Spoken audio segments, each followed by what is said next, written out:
Karl Marx famously called religion, quote, the opiate of the masses. I've got an atheist friend who argues that faith is silly. He says that the least thoughtful individual is the one who most needs faith. How do I respond? Rabbi Jacobson, what do you think about religious opiates? I'm not a fan. Not a fan. Look, just as there is drug and alcohol addiction, there's also a thing called religious addiction. Marx was right based on his narrow perspective of what he saw about religion. But it's like that famous line from Lev Yitzchak Barditchev, who told a self-proclaimed atheist, the God that you don't believe in, I also don't believe in. I think the perception of religion for most is one that I also would see as being unhealthy. People use it as a crutch. People use it in superstitious, superficial ways. It's a force that has a lot of issues that lend themselves to dysfunctionality and control and condescension and judgment and so on. Yeah, just a disclaimer, some of my best friends are religious, so just know that. So there is that element, but if you revisit it and redefine it, do you have an etymological root for the word we got a lot of etymology going on. And then actually the word religion, I wouldn't even use that word. I would just use the pursuit of reality and truth, and all the tools that were given in Torah and Judaism are meant to express that expansiveness and that transcendence. That's a very different definition. That's why you find that religion and spirituality are seen as opposites, actually. People will say the more religious, the less spiritual. The more spiritual, the less religious. 90% of Americans will call themselves spiritual. 40% will associate with the religion. Because religion is seen more as rituals, traditions. And spirituality is seen as free-spiritedness, as transcendence, as song, as music.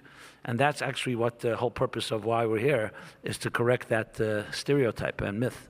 Thank you, Rabbi Jacobson. Oh, you have a rebuttal? We have a rebuttal from your humble rabbi next to you. No, I actually want to just reinforce what Rabbi Jacobson said. It's quite moving that when Moshe describes the Torah, he does so as a song.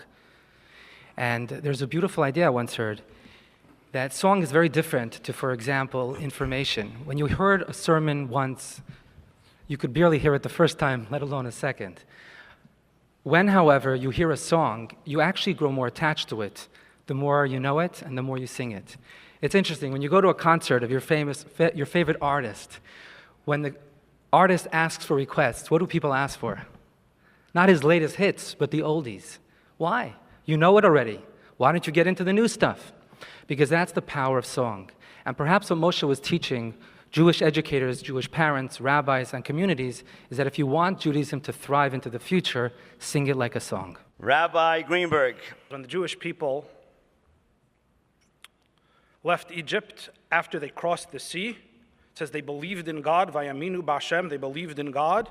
And the next verse says they broke out into joyous song, Az Yasher Moshe, the Jewish people. So the Medrash connects faith to song. It says because Leizachu Yisrael, the Medrash says the Jewish people were able to sing. Their life became a celebration because they had faith. So you see in our tradition, it's connecting faith to joy. And the idea is, let's say you want to be an athlete.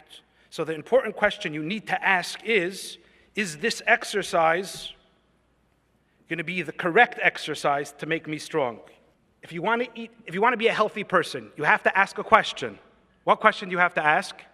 Is this food healthy for me? Is it healthy food? You have to ask. If you want to live a joyous life, you also have to have what's the question? If you want to live a joyous life, is this life meaningful?